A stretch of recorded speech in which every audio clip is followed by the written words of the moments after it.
Hi అండి. మెంతికూర పప్పు కుక్కర్లో చేస్తే నాకు ఎందుకో చేదుగా అనిపిస్తుంది. ఈ టైప్లో కొంచెం డిఫరెంట్గా చేస్తాను. చాలా టేస్టీగా ఉంటుంది పప్పు అయితే.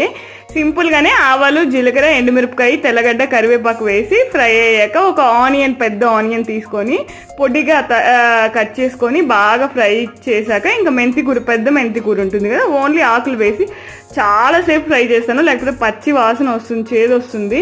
బాగా ఇలా ఫ్రై అయ్యాక మీకు ఎన్ని టమాటాస్ కావాలంటే అన్ని టమాటాస్, నేను 2 టమాటాలు వేసుకొని బాగా టమాటా స్మాషీగా అయ్యేంత వరకు ఫ్రై అయ్యాక అందులో కొద్దిగా పసుపు, కారం వేసి ఒక 2 మినిట్స్ ఫ్రై అయ్యాక చింతపండు గుజ్జు ఉంటుంది కదా, మీకు ఎంత పులుపు కావాలో అంత చింతపండు గుజ్జు వేసి ఆల్రెడీ పప్పు వచ్చి కుక్కర్లో పచ్చిమిరపకాయ, పసుపు, పప్పు వేసి బాయిల్ చేసుకున్నాను. ఆ పప్పు ఇందులో వేసుకొని బాగా మిక్స్ చేసుకోవడమే. నాకు కొద్దిగా సాల్ట్ తగ్గింది అనిపించింది, అందువల్ల సాల్ట్ వేసుకున్నాను. టేస్ట్ అయితే సూపర్ ఉంటుంది, ట్రై చేయండి. అలాగే ప్లీజ్ సబ్స్క్రైబ్ చేసుకోండి.